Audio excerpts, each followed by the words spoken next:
Bonjour tout le monde, donc bienvenue à Discutons DT1.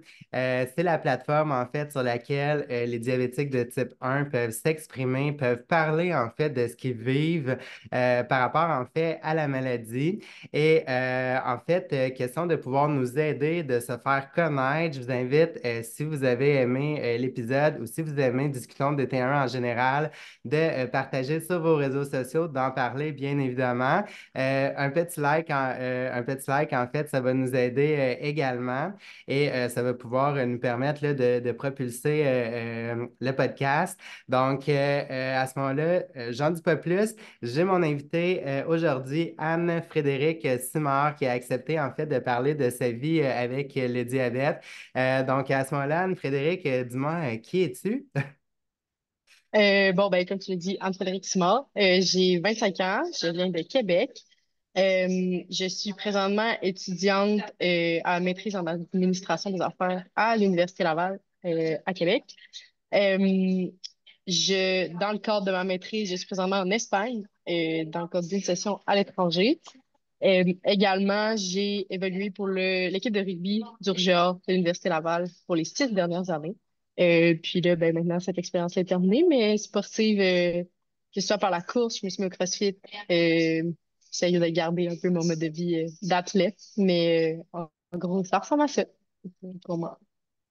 Nice, ben merci beaucoup. Puis, ben écoute, je vais tout de suite, par rapport à ce que tu viens de nous parler, tu parlais en fait de rugby pour le Rouge et Or, tu es sportif dans l'âme, tu parlais même d'athlète. On sait en fait, la vie avec le diabète, ça apporte ses défis par rapport à ça. Comment ça se passe pour toi?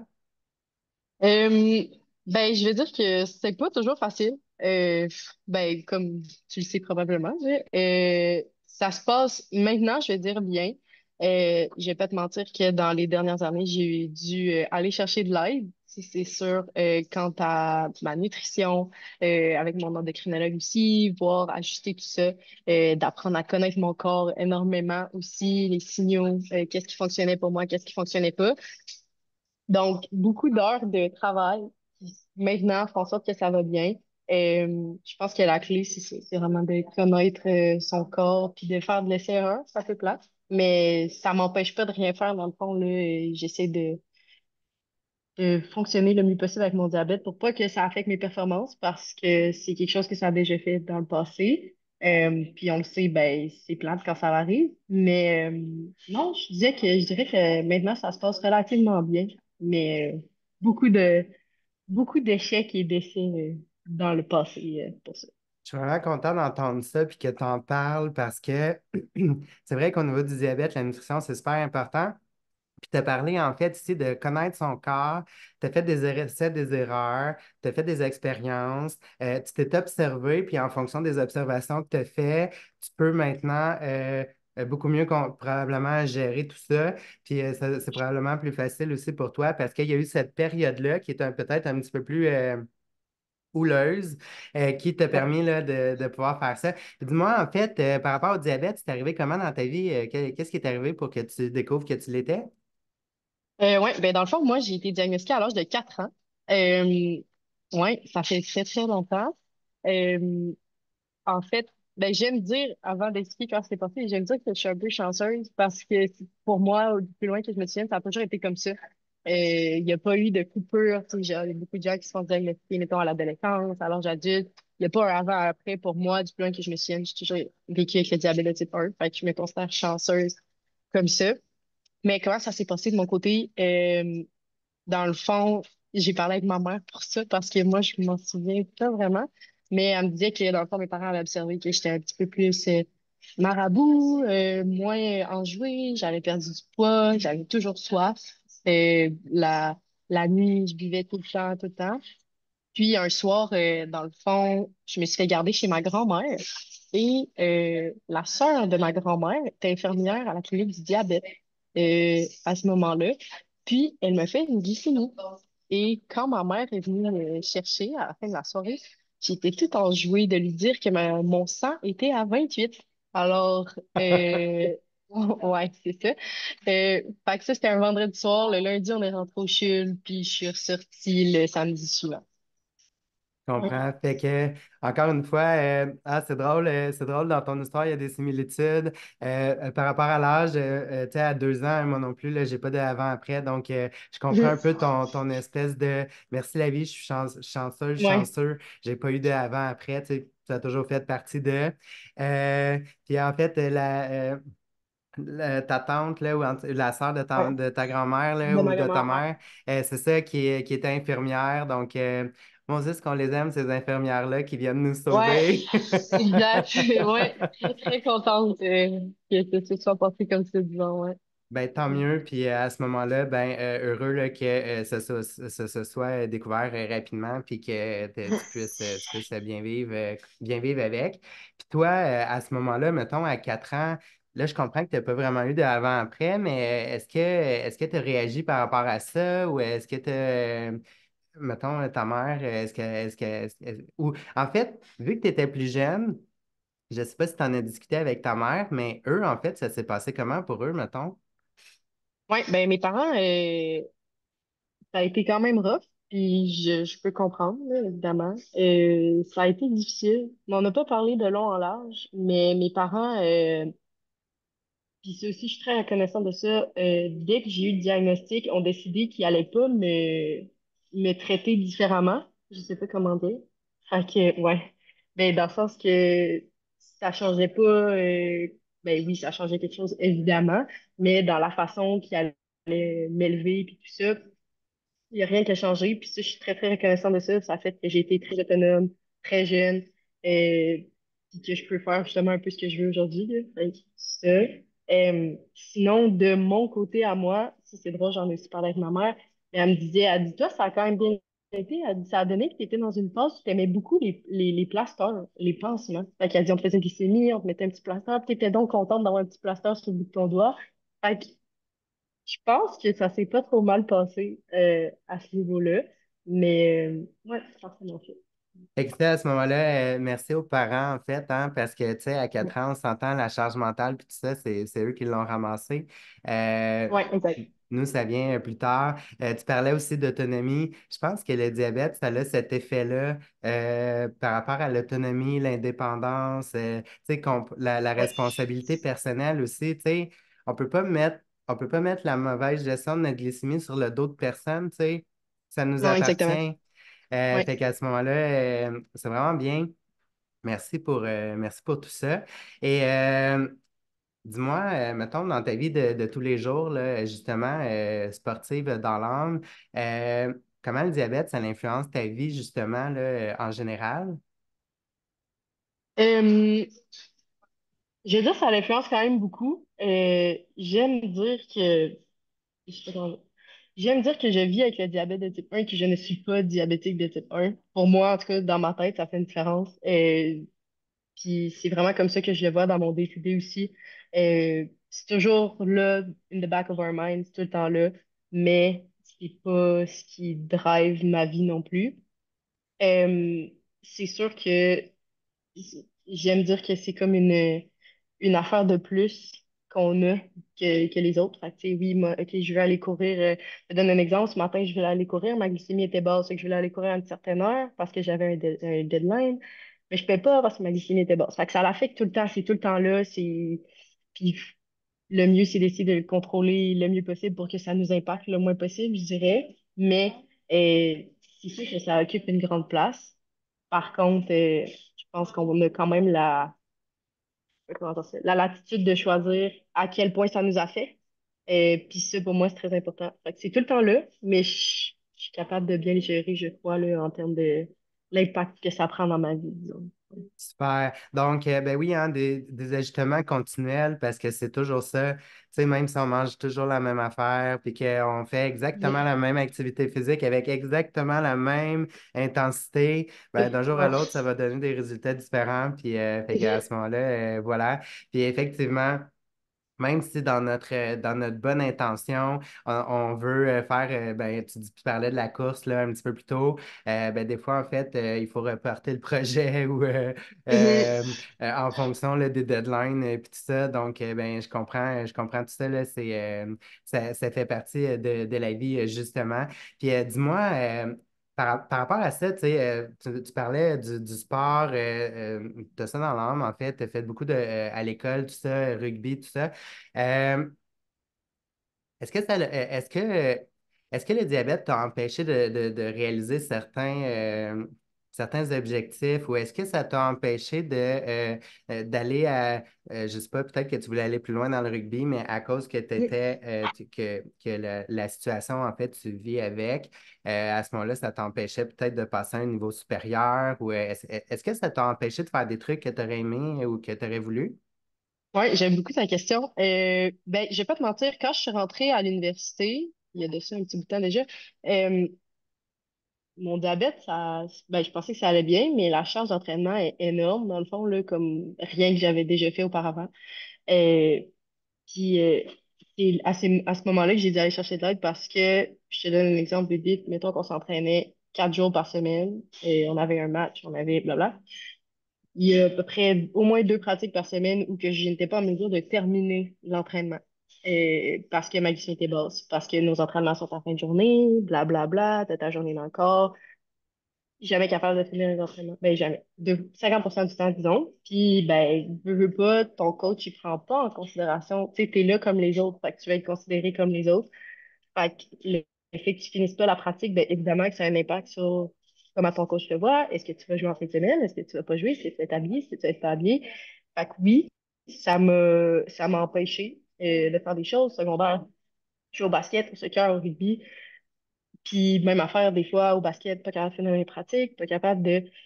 Fait que oui, ça a eu des impacts négatifs. Puis c'est un peu à ce moment-là que justement, je suis allée chercher de l'aide, surtout rendue à l'université, parce que ben on est c'était un des bons niveaux, dans le fond, que je pouvais atteindre.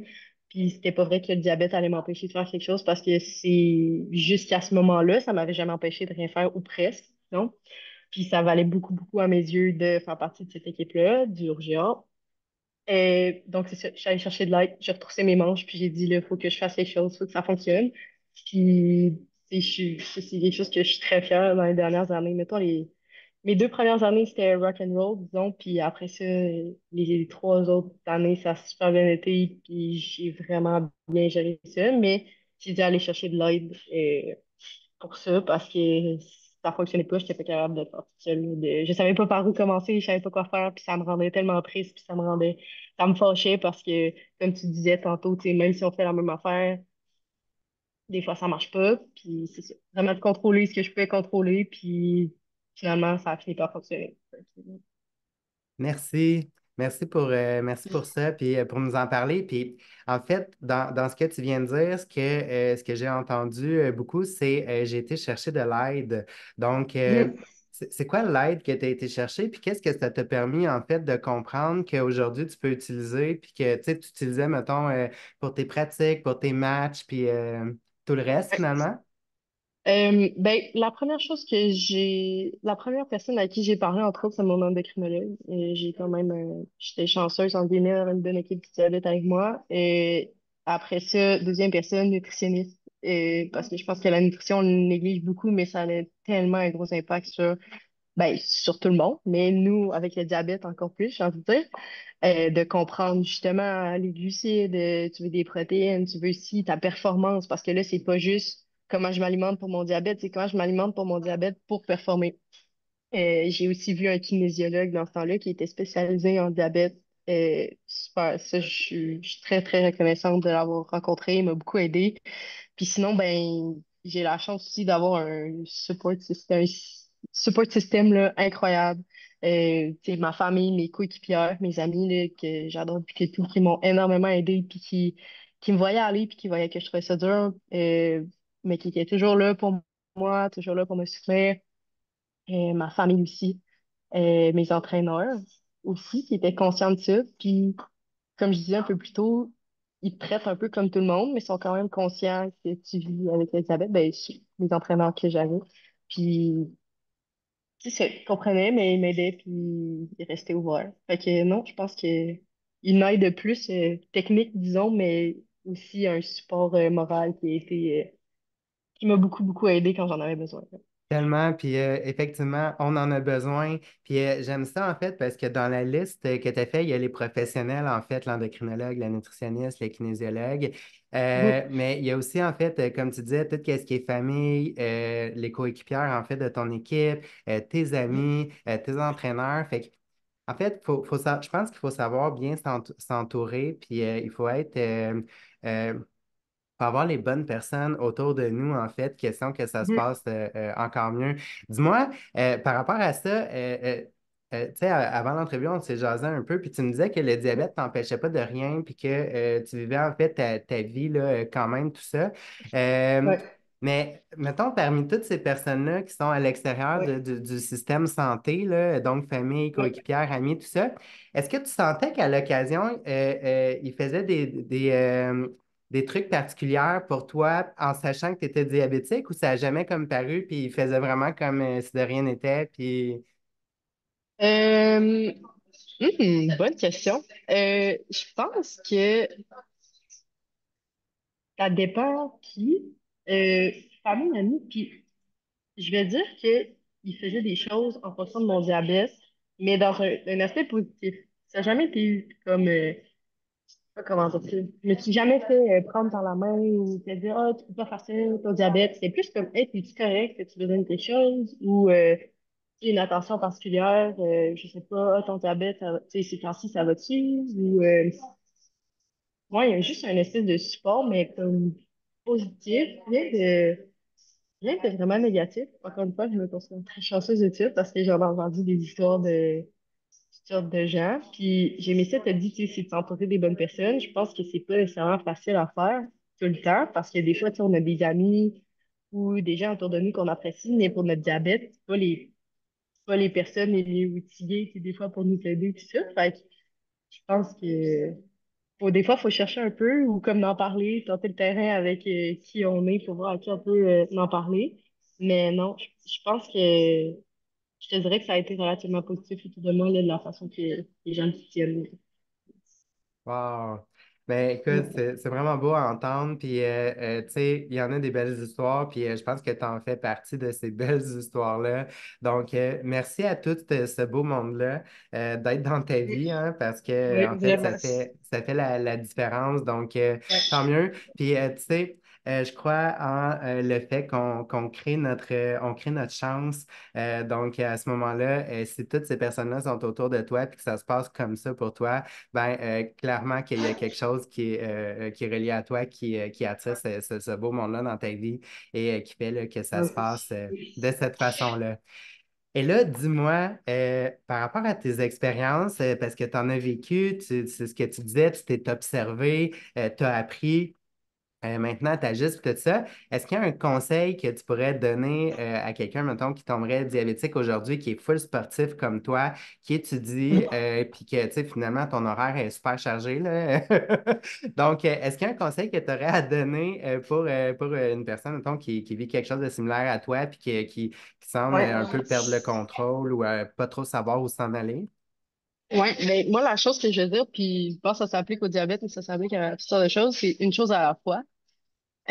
Surtout, tu sais, là, tu viens de dire quelqu'un dans la même situation que moi, ben, mettons, là, similaire. Tu sais, par exemple, d'un horaire chargé, ben, juste de avoir ton horaire, tu sais, l'horaire d'école, par exemple, en excluant le sport avec le diabète, ça va être quelque chose à gérer. Après ça, retour, ben, mettons, commencer de l'entraînement avec le diabète, ben, ça, c'est une autre paire de manches totalement. Fait que je pense qu'avec le diabète, c'est facile de s'attaquer à comme tout en même temps, puis un peu, plus savoir où donner la tête. Mais je pense qu'il y a vraiment une chose à la fois. Essayer de contrôler un truc après l'autre, je pense que c'est vraiment comme pas la clé, mais le conseil que je donnerais vraiment pour ça. Ouais. Et quel bon conseil, parce qu'effectivement, quand on essaie de gérer tout en même temps, ben, à un moment donné, quand tu veux gérer tout, tu ne gères plus rien. Fait que, Non. euh, Voilà. puis en fait, tu sais, c'est que chaque chose va avoir une interaction différente avec la gestion de la glycémie. Fait que si tu essaies de Ouais. tout gérer en même temps, mais tu sais, des fois, tu vas avoir des effets, mettons, retardés de ton activité physique qui va influencer sur ton horaire d'école, puis tout ça, Ouais, qui va c'est sûr. influer. Fait que là, si tu essaies de tout gérer ça en même temps, là, justement, là, un peu comme tu dis, c'est comme wow! Fait que prendre chaque affaire une chose à la fois, puis quand on comprend bien comment ça agit sur nous, ben, on passe à la prochaine. Puis quand on comprend la généralité de tout ça, ben, c'est beaucoup plus facile par la suite. Donc, c'est vraiment intéressant. Merci. C'est le fun, ce que j'entends. Puis dis-moi, en fait, l'avenir pour toi, c'est quoi? Ça ressemble à quoi? C'est flou pour l'instant, je veux dire. Là, présentement, mais c'est ça, je suis en Espagne. Voyager un peu encore. En fait, c'est ça, là. Je pense que je l'ai pas mentionné, ou je sais plus si je l'ai mentionné au début, mais c'est ça, j'ai passé les 5 derniers mois en Espagne, dans le cadre de l'échange, puis je l'ai mentionné au début. Puis là, c'est ça, voyager un peu. Sinon, retour à Québec. Nouveau défi sportif, définitivement, parce que le rugby universitaire, c'est déjà terminé pour moi. Euh, non, ben, c'est ça. Un peu niveau diabète, je dirais réapprivoiser un peu le diabète avec mon nouveau mode de vie qui sera beaucoup moins, ben, un peu moins actif qu'avant, j'ai envie de dire. Fait que ça aussi, ça va être une adaptation. Euh, mais ouais, ça ressemble à ça. Assez flou. Nice. Ouais. Donc, tu parles de nouveaux défis sportifs. Donc, clairement, tu as ça dans l'âme. Est-ce que tu as déjà des idées de ce que tu aimerais essayer ou en tout cas accomplir à ton retour? Ouais, ben dans le fond, je me suis un peu mise au CrossFit ici en Espagne. J'en ai fait un petit peu à Québec avant. Je pense que c'est mon nouveau truc. J'aime vraiment ça. Sinon, la course à pied aussi, j'aime bien. Fait que ouais, y aller dans ces avenues-là, ça, c'est à quoi ça va ressembler, je pense. Excellent. Ben, bon succès à toi là, dans tes projets. Et là, en fait, je veux aborder un truc avec toi parce que vu que tu es en Espagne, ça fait 5 mois. Comment ça se passe, en fait, la gestion de la glycémie quand on est à l'extérieur comme ça? Bon, c'est pas facile tout le temps. Je pense que ce qui est dur pour moi aussi, c'est justement le changement de mode de vie. Je sais pas comment dire, être à l'extérieur, c'est quelque chose, mais là, justement, de passer à un mode de vie très, très actif à pas mal moins actif, ça aussi, ça fait c'est bonne différence. C'est sûr que là, présentement, je suis dans le sud de l'Espagne. Je suis partie l'hiver dans le nord, donc moins pire, mais là, dans le sud, il fait très chaud. Donc là, une autre paire de manches, l'hydratation, la chaleur, garder l'insuline au froid, toutes ces affaires-là. Mais ça se fait. Ça se fait. C'est un défi. C'est sûr que là, les derniers jours, c'était pas super. C'est un peu décourageant, mais je pense que c'est ça aussi, c'est d'apprendre puis d'être un peu indulgent envers soi-même puis de dire qu'on est dans une situation un peu différente. Pratiquer un peu d'autocompassion aussi. De dire que on va y arriver puis ça va être correct. Euh, mais ouais, non, pas facile, mais beau défi. Puis ça, je pourrais, je pense que j'ai réussi à manage pas trop mal, mais c'est un défi, ça, c'est sûr et certain. Excellent. Ben, tu as l'air une fille de défi à ce moment-là, puis d'en relever plusieurs. Fait que je suis pas inquiet, je suis pas inquiet pour toi. Continue. C'est super inspirant là, ce que tu nous as dit là, par rapport à toi. Puis dis-moi la question de bien finir ça. Qu'est-ce que tu aimerais dire à ceux et celles qui écoutent l'entrevue qu'on a fait ensemble aujourd'hui? Question là, de les inspirer, de les motiver ou de faire en sorte qu'ils puissent continuer dans la joie et le bonheur. Euh, moi, il y a une chose que j'aime dire, c'est que les seules limites que non, attends, oh non, j'ai raté ma phrase. Les, Pas grave. les, euh, les seules limites qui existent, c'est celles que tu t'imposes. Fait que de garder ça en tête. Je pense qu'avec le diabète, souvent, c'est facile de dire, oh non, je peux pas, oh non, mais comme il y a toujours une façon de make it work en anglais, désolé l'anglicisme, mais puis je pense que c'est faisable. Puis autre chose aussi, ben, de pas lâcher. Je sais pas comment dire. C'est plate, des fois ça va pas comme on veut, des fois c'est dur, puis ça dure, ça peut durer des jours, des semaines, qu'on n'a plus le contrôle, on a l'impression qu'il n'y a rien qui fonctionne, mais ça va fonctionner éventuellement, puis de pas lâcher, puis ouais, je pense que c'est ça.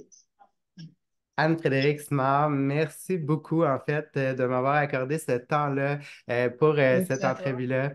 Donc, c'était vraiment inspirant. Je vais sûrement la réécouter en fait pour réentendre là, ce qu'on a échangé. Mais merci Ouais. beaucoup. Donc, je pense que ça peut faire la différence en fait pour certains là, qui l'écouteront. En tout cas, je l'espère.